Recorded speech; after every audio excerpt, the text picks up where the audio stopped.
المؤمن بين فرح وحزن وابتلاء وكبد وله وعليه.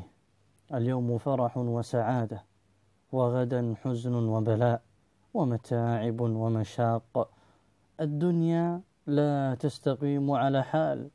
قال تعالى: وتلك الأيام نداولها بين الناس.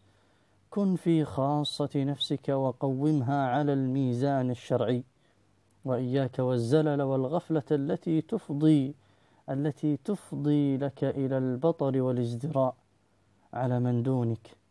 فالأيام دول، تارة لك وتارة عليك.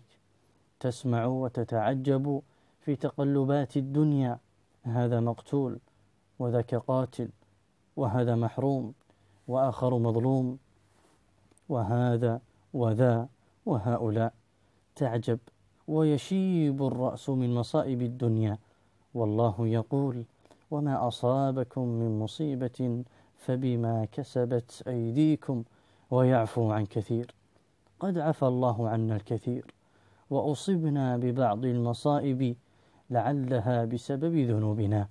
قال صلى الله عليه وسلم: ما يصيب المسلم من نصب ولا وصب ولا هم ولا حزن ولا أذى ولا غم حتى الشوكة يشاكها إلا كفر الله بها من خطاياه. وعلى العاقل أن يلزم نفسه ويجتنب التسخط فيما يبتلى. قال تعالى: أحسب الناس أن يتركوا أن يقولوا آمنا وهم لا يفتنون ولقد فتنا الذين من قبلهم فليعلمن الله الذين صدقوا وليعلمن الكاذبين. وقال تعالى: ولقد خلقنا الإنسان في كبد. كبد أي مشقة. الإنسان معرض للبلايا، وكل بحسب دينه.